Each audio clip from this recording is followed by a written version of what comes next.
Hello my dear students, friends and colleagues. তোমরা দেখছো তোমাদের প্রিয় ইউটিউব চ্যানেল সৌরভ মণ্ডল ইনপুটিং টিচিং স্কিলস এবং আমি তোমাদের প্রিয় এসএম স্যার।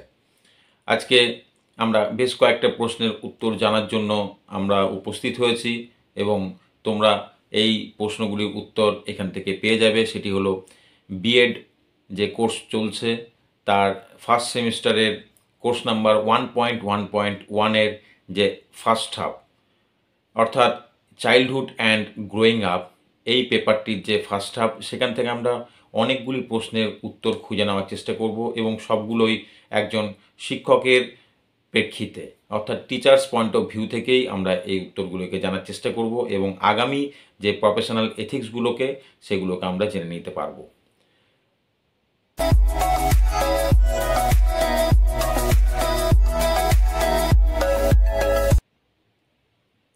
প্রথমেই বলি, কোর্স নাম্বার 1.1.1 অর্থাৎ বিএডের ফার্স্ট সেমিস্টারের পেপার নাম্বার 1 তার ফার্স্ট হাফে আমরা যেগুলি জানব সেগুলি হলো ডেভেলপমেন্ট অ্যান্ড ইটস ক্যারেক্টারিস্টিক্স। এই হাফটির মধ্যে আমরা জানব গ্রোথ কী, ডেভেলপমেন্ট কী অর্থাৎ বৃদ্ধি কী, বিকাশ কী, ম্যাচুরেশন কী অর্থাৎ পরিণমন কী, এবং তার সঙ্গে সঙ্গে আমরা তাদের যে সম্পর্কগুলিকে জানার চেষ্টা করব। এছাড়াও যে বৃদ্ধি এবং বিকাশকে কারা কারা প্রভাবিত করে সেগুলি আমরা জানব এবং তার সঙ্গে সঙ্গে জানব আমরা যে সমস্ত বৃদ্ধি সংক্রান্ত বা বিকাশ সংক্রান্ত, বিকাশের নানান রকমের যে আমাদের স্টেজ বা ক্ষেত্রগুলি রয়েছে, যেগুলিকে আমরা বলে থাকি যে ডেভেলপমেন্টাল স্টেজ। শিশু যখন বেড়ে ওঠে তার যে ভাগগুলি আছে, আমরা ভাগগুলি করে থাকি, তার যে বিভিন্ন বৈশিষ্ট্যগুলি কী কী হওয়া উচিত, কী কী হয় সাধারণত আমরা দেখে থাকি, সেগুলোকে আমরা পরিষ্কারভাবে জানবো এবং বিশেষভাবে অ্যাডোলেসেন্স পিরিয়ডের চারিত্রিক যে বৈশিষ্ট্যগুলি এবং বিকাশজনিত যে বৈশিষ্ট্যগুলি সেগুলি আমরা জানবো। এছাড়াও আমরা জানবো কি, আমরা বিভিন্ন যে ডেভেলপমেন্টাল যে থিওরিগুলি রয়েছে, যে থিওরিগুলো অত্যন্ত প্রাসঙ্গিক এবং অবশ্যই বলছি টিচার্স পয়েন্ট অফ ভিউ থেকে, সেগুলি কিন্তু আমাদের এখানে জানবো। আর জানবো যে ব্যক্তিতে ব্যক্তিতে যে পার্থক্য থাকে, অর্থাৎ কোনো দুটো শিশুই যে এক নয়, কেন নয়, সেগুলি কিভাবে গড়ে ওঠে সেই ব্যক্তি বৈষম্যগুলি বা ব্যক্তি স্বাতন্ত্র্যগুলি, সেগুলি জানবো। এছাড়াও আমরা যেটা জানবো সেটা হচ্ছে যে শিশু যখন বেড়ে ওঠে, বৃদ্ধি হয়, তার বিকাশ হয়, তখন তার সঙ্গে সঙ্গে তার যে ব্যক্তিত্ব, সেই ব্যক্তিত্বের বিকাশ হয়ে থাকে। তাহলে ব্যক্তিত্ব কী এবং ব্যক্তিত্ব সংক্রান্ত যে সমস্ত সংলক্ষণগুলি আছে সেগুলি কী এবং তৎসংক্রান্ত কিছু থিওরি আমরা ডেফিনেটলি এখান থেকে জানব। তাহলে প্রশ্নগুলি কি? প্রথম হচ্ছে যে বৃদ্ধি কী? বৃদ্ধি অবশ্যই একটি ফিজিক্যাল সেন্সে আমরা যে সেল ডিভিশন দেখে থাকি, অর্থাৎ কোষ বিভাজন, তার মধ্য দিয়ে আমাদের যে শারীরিকভাবে যে গঠনজনিত পরিবর্তন হয় এবং আমাদের যে ওজন, আয়তন ইত্যাদি যে বৃদ্ধি সংক্রান্ত যে বেড়ে ওঠা যেগুলো হয়, সেগুলি সবটাই হচ্ছে তাদেরকে আমরা বৃদ্ধি আকারে বলতে পারি এবং এটা পিওরলি একটি বায়োলজিক্যাল অ্যাসপেক্টস। কিন্তু বিকাশ কি? তো বৃদ্ধি যদি হয় যেটা বায়োলজিক্যাল অ্যাসপেক্ট, অর্থাৎ আমরা চোখে দেখতে পাই অথবা আমরা আমাদের যে পঞ্চ ইন্দ্রিয় রয়েছে সেই পঞ্চ ইন্দ্রিয় দিয়ে আমরা কিন্তু সেটা অনুভব করতে পারি, কিন্তু যেটি পারি না সেটা হচ্ছে তার পুরোপুরি ইনার দিক। একজন শিশু যখন বেড়ে ওঠে সমাজের বুকে, তখন কিন্তু তার যে ভিতরে অর্থাৎ আভ্যন্তরীণ যে সমস্ত দিকগুলি পরিস্ফুট হয় এবং যেগুলি কে নিয়ে তারা তার এই পৃথিবীতে তারা দিন যাপন করে, বেড়ে ওঠে, সেই দিকটাই হচ্ছে তার ডেভেলপমেন্ট বলা হয়। অর্থাৎ বিকাশ হচ্ছে আমরা বলতে পারি একটি চালনা শক্তি, যে চালনা শক্তিগুলি দ্বারাই কিন্তু একজন শিশু এই বৃহত্তর যে পৃথিবীতে, সেই পৃথিবীতে কিন্তু তার দিন যাপন করতে পারে। তাহলে বিকাশ যদি আমরা এইভাবে বলি যে বিকাশ হলো এমন এক ধরনের পরিবর্তন বলতে পারি, যার দ্বারা কি ধরা যায়, তার মানসিক দিক, তার যে সমস্ত আমাদের নৈতিক দিক, তার যে সমস্ত বৌদ্ধিক দিকগুলি রয়েছে, আধ্যাত্মিক দিক রয়েছে এবং তার সঙ্গে সঙ্গে ডেফিনেটলি তার যে সমস্ত প্রাক্ষবিক দিক রয়েছে, এই যে যাবতীয় দিকগুলি রয়েছে সেই দিকগুলিকে আমরা ধরার পরিবর্তনগুলিকে ধরা হয় যে প্রসেসের মধ্য দিয়ে, বা পরিবর্তনগুলি সাধিত হয় যে প্রসেসের মধ্য দিয়ে, সেই প্রসেসটিকে আমরা কিন্তু বলতে পারি ডেভেলপমেন্ট বা বিকাশ। তাহলে আমরা এই যে বৃদ্ধি এবং বিকাশের মধ্যে সম্পর্কগুলিকে যদি খুঁজে বের করার চেষ্টা করি, যে বৃদ্ধি কিন্তু যেহেতু সেল ডিভিশনের উপর নির্ভর করে, সেটি একটা সময় গিয়ে কিন্তু থেমে যেতে পারে।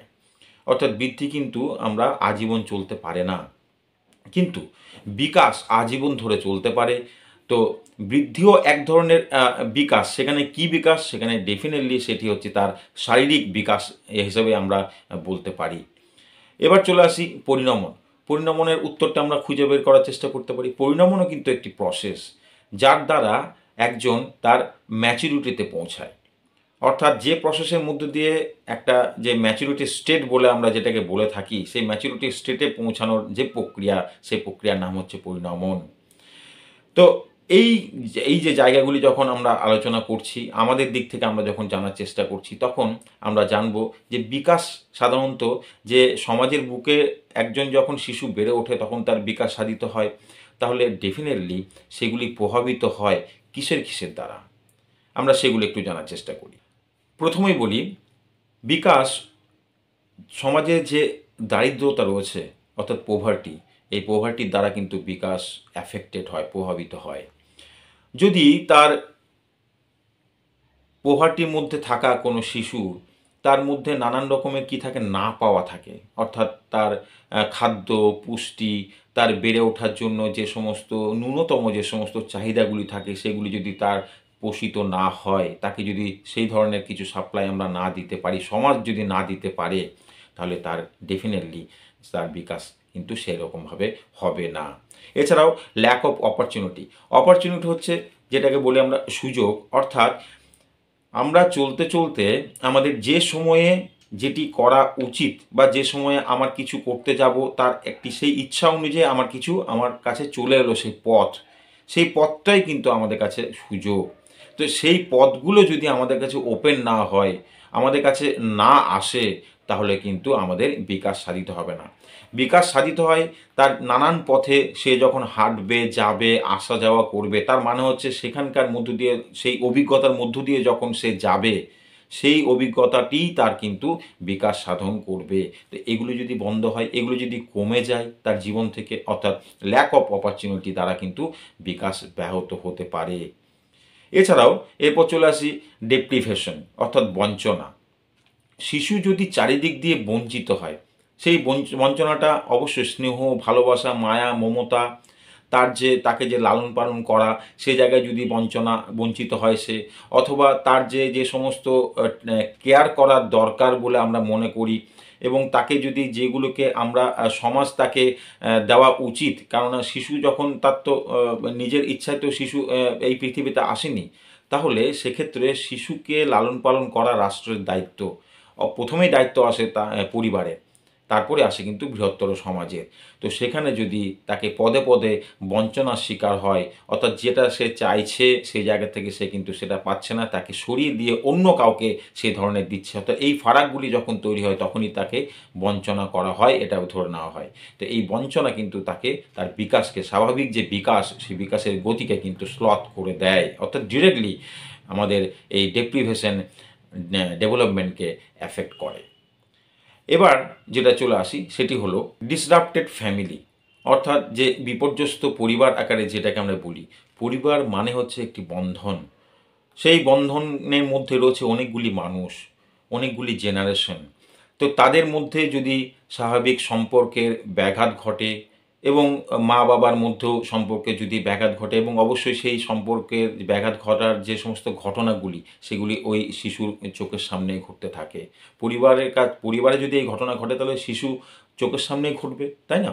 তাহলে সেক্ষেত্রে শিশু কিন্তু ওই বিপর্যস্ত পরিবার থেকেই সে যখন বড় হচ্ছে, তখন কিন্তু তার স্বাভাবিক যে বিকাশের গতি, সেটাও কিন্তু স্লথ হয়ে যাবে। তো এটিও কিন্তু একটি আমাদের ফ্যাক্টর। এরপর যেটাকে বলতে পারি যে পুওর নেবারহুড। শিশু যখন পরিবেশের মধ্যে বেড়ে ওঠে, তখন সেই পরিবেশটা কী দ্বারা গঠিত হয়? প্রথমে আসে তার মা, তারপর মা মায়ের সঙ্গে বাবা এবং পরিবারের লোকজন, এবং তার ঠিক পরে আসে সেই পরিবারটি যেখানে আছে তার যে পারিপার্শ্বিক যে সমস্ত এলাকা রয়েছে, অর্থাৎ তার যে আমরা বলে থাকি সেটা হচ্ছে নেবার বা পারিপার্শ্বিক যে পরিবেশ সেটা যদি স্বাভাবিক না হয়, অর্থাৎ সেখানে যদি নানান রকমের দুর্নীতি বলো, নানান রকমের অসাধু কাজকর্ম, নানান রকমের যেগুলো সমাজ দ্বারা যেটা অ্যাপ্রুভ নয়, সেই সমস্ত যে পরিবেশ যদি সেখানে রচিত হয় এবং শিশু কিন্তু সেই পরিবেশ থেকেই বেড়ে উঠছে, আস্তে আস্তে তার বিকাশ সাধন ঘটছে, তাহলে সেইগুলির দ্বারা সে কিন্তু ডিরেক্টলি প্রভাবিত হবে। তাই পোর নেবারিং বা নেবারহুড এটি কিন্তু একটি বৃহত্তর আমাদের একটা ফ্যাক্টর যে বিকাশকে অ্যাফেক্ট করতে পারে বা প্রভাবিত করতে পারে। তো এই ধরনের জিনিসগুলিকে আমরা ডেফিনেটলি এর মধ্য দিয়ে জেনে যাচ্ছি। এরপরে আমরা যেটা জানবো সেটি হলো যে শিশু যখন বেড়ে ওঠে তখন কিন্তু তার একটা নির্দিষ্ট বয়স অনুপাতে তার বিকাশগুলি সাধিত হতে থাকে। তাহলে শিশুর একদম প্রাথমিক যে স্টেজটি যেটাকে আমরা বলে থাকি ইনফ্যান্সি অনুযায়ী তাকে কিন্তু শিশুর এক ধরনের আচার আচরণ পরিলক্ষিত হয়। আমরা সবসময় দেখে থাকি যে এই গ্রুপের বাচ্চাদের এক রকমের তার আচার আচরণ থাকে, তার বৈশিষ্ট্য থাকে। সেই বৈশিষ্ট্যগুলি অবশ্যই ইমোশনাল হতে পারে, তার মেন্টাল হতে পারে, তার ফিজিক্যাল হতে পারে, তার ইন্টেলেকচুয়াল হতে পারে। হ্যাঁ, ইন্টেলিজেন্ট মানে তার কগনিটিভ যে ক্যারেক্টারিস্টিক সেটি হতে পারে, বৌদ্ধিক যেটাকে বলে থাকি। এছাড়াও তার মধ্যে আমরা নানান রকমের যে নৈতিক বিকাশের যে জায়গাটা সেটাও কিন্তু আমরা এই বয়সের মধ্যে একরকম হবে, আবার এইগুলোই অন্যরকম হয়ে যাবে, পরিবর্তন হয়ে যাবে যখন তার ঠিক পরের স্টেজে যখন সেই শিশু চলে আসবে, সেটা হচ্ছে তার চাইল্ডহুড বা যেটাকে বলি বাল্যকাল। বাল্যকালের প্রাথমিক একটা দিক আছে যেটাকে আমরা বলে থাকি যে আর্লি চাইল্ডহুড, এবং তার একটা প্রান্তীয় দিক আছে যেটা আমরা প্রান্তীয় বাল্যকাল বা লেটার চাইল্ডহুড বলে থাকি। সেখানেও কিছু কিছু ফারাক আমরা দেখতে পাই। এরপর যখন এই বাল্যকাল পেরিয়ে শিশু যখন প্রবেশ করলো তার যে বয়ঃসন্ধিকালে, অর্থাৎ অ্যাডোলেসেন্স পিরিয়ডে, আমরা জানি যে অ্যাডোলেসেন্স পিরিয়ডটা অনেক বছর ধরে থাকে। ডেফিনেটলি সেটি 12+, অর্থাৎ 12 বছর থেকে শুরু করে 18 বছর বয়স পর্যন্ত আমরা এই অ্যাডোলেসেন্স পিরিয়ডটাকে দেখে থাকি। তো এই সময়ের মধ্যে নানান রকমের তার দিক পরিবর্তিত হতে থাকে, তার ডিসিশন মেকিং করতে পারছে না, তার হয়তো সামাজিক মেলামেশার যেগুলি দরকার সেগুলি পাচ্ছে না। তখন সে চায় বিভিন্নভাবে দলের মধ্যে, তার মধ্যে একটা ভয় কাজ করে, তার মধ্যে বিভিন্ন জেদ কাজ করে, তার মধ্যে নানান রকমের উৎসাহ চলে আসতে পারে। এই যে তার সে চঞ্চল হয়ে পড়ে এবং সে বিভিন্ন দল তৈরি করতে গিয়ে সেই দলের কিছু অনৈতিক কাজের মধ্যেও সে প্রবেশ করে যেতে পারে। অর্থাৎ এই সমস্ত দিকে তার কিন্তু একটা অস্বাভাবিকত্ব লক্ষিত হয়ে থাকে। এই জায়গায় দরকার হচ্ছে প্রপার গাইডেন্স, তাকে কিন্তু আমাদের দেখতে হবে, সমাজকে দেখতে হবে, এবং অবশ্যই টিচার তাকে কিন্তু দীর্ঘক্ষণ ধরে সেই বাচ্চাকে অ্যাডোলেসেন্স পিরিয়ডের তাকে আমরা পরিলক্ষিত করি এবং দিনের পর দিন স্কুলে আমরা পরিলক্ষিত করি। তাই টিচারের একটা বড় রোল আছে এই অ্যাডোলেসেন্স পিরিয়ডের গাইডেন্সের ক্ষেত্রে। তো এটাও কিন্তু আমরা এখানে জানব। এবার আমরা যদি দেখি যে আমাদের কাছে নানান রকমের যে প্রশ্নগুলি উঠে আসে, যে বুদ্ধি সংক্রান্ত, অর্থাৎ বৌদ্ধিক, যেখানে চিন্তন শক্তি আমাদের সাধিত হয়, কার্যকারণ সম্পর্কত রিজনিং বা অ্যানালিসিস যেটাকে বিশ্লেষণ ক্ষমতা বলে, এই বা কোনো কিছুকে বিচার করার যে জায়গাগুলোকে আমরা যদি আসতে চাই, তাহলে সেই ধরনের বিকাশকে কী বলে? তাকে বলা হয় কগনিটিভ ডেভেলপমেন্ট অথবা ইন্টেলেকচুয়াল ডেভেলপমেন্টটা বলতে পারি, যেটি হচ্ছে বৌদ্ধিক বিকাশ।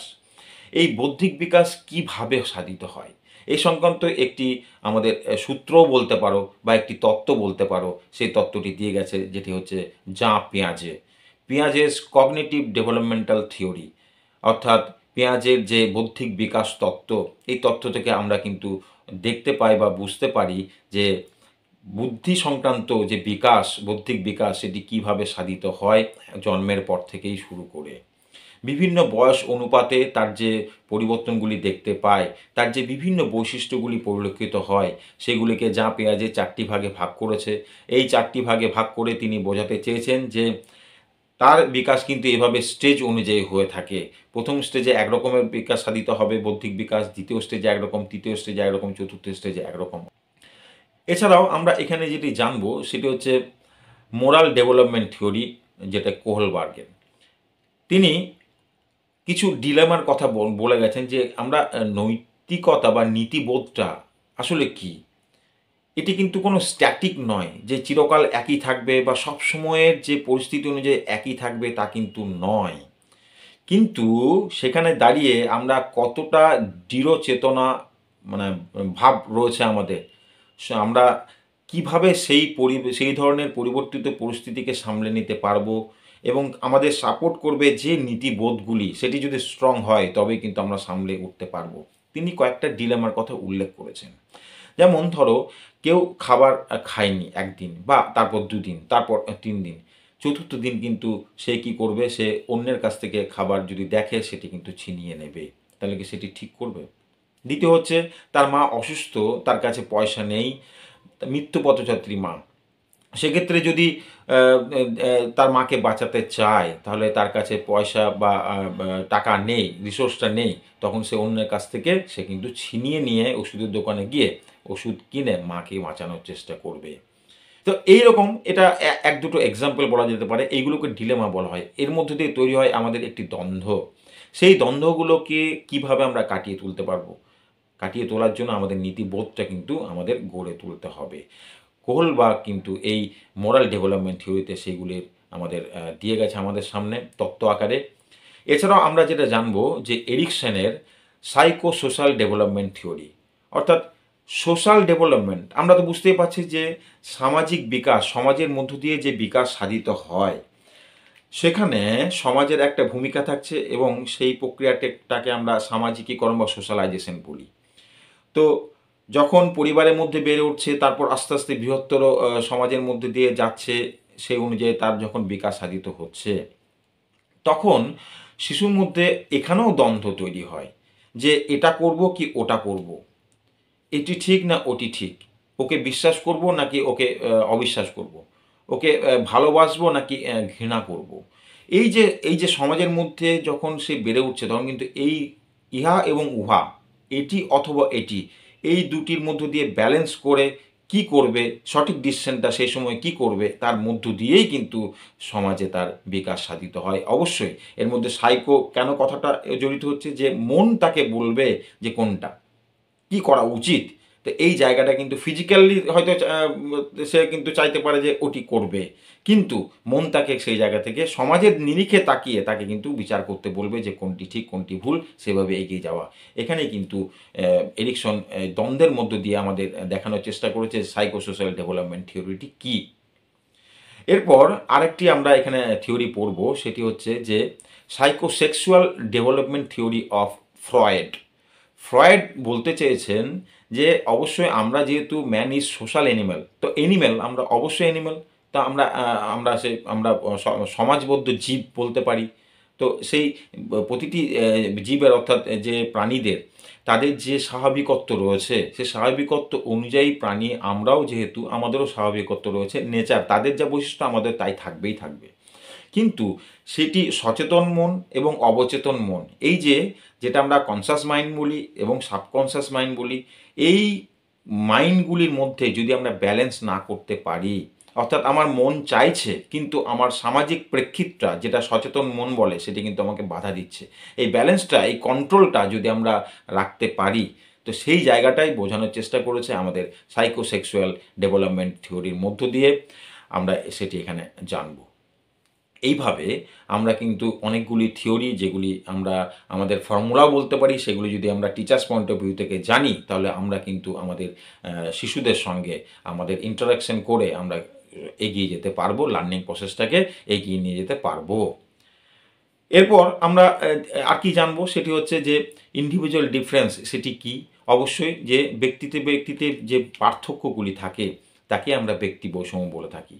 অবশ্যই কোনো দুটি ব্যক্তি, কোনো দুটি বস্তু সিমিলার, একদম দুটি একই ধরনের বল বা দুটো একই ধরনের কোনো কিছু বস্তু, তারা কিন্তু এক হতে পারে না, তাদের একটি পরমাণু, একটি অণু হলেও তাদের পার্থক্য থাকবে।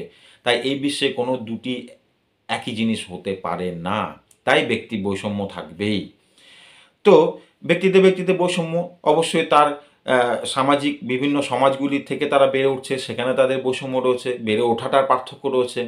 তাদের লিঙ্গে পার্থক্য, জাতি, ধর্ম, বর্ণ সবেতেই পার্থক্য, তাদের যে এফিসিয়েন্সি অর্থাৎ তাদের যে গ্রহণ ক্ষমতা থেকে শুরু করে সামর্থ্যের দিক থেকে শুরু করে তাদের যে বিভিন্ন রকমের যে স্ট্যাটাস সেই জায়গার থেকে শুরু করে সবেতেই তাদের কিন্তু পার্থক্য রয়েছে। এই পার্থক্যগুলি কী দ্বারা সাধিত হয়, সেই পার্থক্যগুলির জন্য কারা কারা প্রভাব বিস্তার করে আছে? অবশ্যই এক নম্বর হচ্ছে বংশগতি। বংশগতি কিন্তু তার এই ব্যক্তি বৈষম্যের জন্য তার যে জিন সেটি কিন্তু পার্থক্য তৈরি করে দেয়। আর আরেকটি হচ্ছে সেটি এনভায়রনমেন্ট বা পরিবেশ। পরিবেশ ব্যক্তিতে দুটি শিশুর মধ্যে পার্থক্য তৈরি করে দেয়, যে পরিবেশের মধ্য দিয়ে সে কিন্তু বেড়ে উঠছে। তো এইগুলি আমরা কিন্তু এখানে জানবো। এছাড়া আর কি জানবো আমরা, সেটি হচ্ছে যে পার্সোনালিটি। অবশ্যই ব্যক্তি যখন সমাজে চলাফেরা করবে তখন তার মধ্যে যেটি পরিলক্ষিত হয়, অন্যরা যেটি তার কাছ থেকে দেখে, সেটি হচ্ছে তার ব্যক্তিত্ব। এই ব্যক্তিত্বটা কি করে ধরা পড়ে, সেটি হচ্ছে তার বিভিন্ন রকমের যে লক্ষণগুলি দেখতে পাওয়া যায়, তার হাঁটা চলা, তার বক্তব্য, তার শারীরিক অঙ্গ সঞ্চালনা বা কোনো কিছুকে ট্যাকেল করার ক্ষমতা, সমস্ত দিক দিয়ে তার মধ্য থেকে যেগুলি পরিলক্ষিত হয় অন্যের কাছে, সেটি কিন্তু তার ব্যক্তিত্ব। অর্থাৎ আমরা এখানে অনেকগুলি ব্যক্তিত্বের সংলক্ষণ দেখতে পাই, যেগুলিকে পার্সোনালিটি ট্রেটস বলা হয়। সেই ট্রেটগুলি সংক্রান্ত এখানে আমরা একটি থিওরি পড়ব। সেই থিওরিগুলি হলো কি, আইজেঙ্কের থিওরি পড়ব, ক্যাটলের থিওরি পড়ব। এই থিওরিগুলি অত্যন্ত গুরুত্বপূর্ণ। আমরা ব্যক্তিত্বের সংলক্ষণ সম্পর্কিত এই থিওরিগুলো আমরা ডেফিনেটলি জানবো। এবার এই পার্সোনালিটিকে সত্যি মাপা কি যায়? অবশ্যই। আমরা একটা কথা মাথায় রাখবে যে শিক্ষা বিজ্ঞান বা যেটাকে আমরা এডুকেশন পড়ছি এখানে, তো এই জায়গাটাতে এখানে শিক্ষা বিজ্ঞান বলা হচ্ছে কেন? তার কারণ হচ্ছে এর প্রত্যেকটা টার্মকে আমরা কিন্তু পরিমাপ করতে পারবো। বিজ্ঞান মানে কি? বিজ্ঞান মানে হচ্ছে যার মধ্যে কার্য কারণ সম্পর্ক থাকবে এবং তার প্রত্যেকটা পার্টসকে, জিনিসকে আমরা পরিমাপ করতে পারবো, মাপতে পারবো। তাই এখানে পার্সোনালিটি আমাদের যে শিক্ষা বিজ্ঞানের একটি অংশ, ব্যক্তিত্ব, তাকে কিন্তু আমরা মাপতে পারবো। মাপবো কীভাবে? আমরা দুভাবে মাপতে পারি। প্রথমত আমরা মাপতে পারি সেলফ রিপোর্টিং, অর্থাৎ সে যদি নিজেকে রিপোর্ট করে, নিজের কিছু জিনিসকে সে যদি বাইরে প্রকাশ করে, তার মধ্য থেকে কিন্তু অন্যরা বুঝতে পারবে যে তার মধ্যে কীরকম ধরনের ব্যক্তিত্ব রয়েছে। আরেকটা হচ্ছে সে যদি নিজেকে প্রকাশ না করে, সে কোনোভাবে কারো কাছে ধরা দেবে না, তখন দেখতে হয় তাকে আমরা অবজারভেশনের মধ্য দিয়ে রাখি এবং বিভিন্নভাবে তাকে কিন্তু কোনো ঘটনার নিরিখে তাকে বিচার করি। তাহলে কি হলো, ঘটনার নিরিখে যখন বিচার করি সে তখন তাকে যেন অবশ্যই প্রতিফলিত করছে। কোথায়? সেটি হচ্ছে তার ওই ঘটনা বা সিচুয়েশনে। সেটাকে আমরা বলি প্রজেক্টিভ টেকনিক। এই প্রজেক্টিভ টেকনিক দ্বারাও কিন্তু আমরা ডেফিনেটলি পার্সোনালিটিকে পরিমাপ করতে পারি। তো এরকম বেশ কিছু টার্মকে আমরা জানবো। এছাড়াও যখন ভাষার আমাদের বিকাশ হয়, ল্যাঙ্গুয়েজ ডেভেলপমেন্ট হয়, তখন ল্যাঙ্গুয়েজ ডেভেলপমেন্টের জন্য আমরা দেখে থাকি যে শিশুরা ভূমিষ্ঠ হওয়ার পর বিভিন্ন রকমের আওয়াজ তৈরি করে এবং সেই আওয়াজ তারপর আস্তে আস্তে সেগুলিকে একসঙ্গে তারা জোড়া লাগানোর চেষ্টা করে এবং সেখান থেকে তারা কোন বয়সে কতগুলি শব্দকে তারা নিজেরা নিতে পারছে এবং প্রকাশ করতে পারছে, এই ধরনের নানান রকমের আমাদের এখানে টার্ম রয়েছে, সেগুলি আমরা জানবো।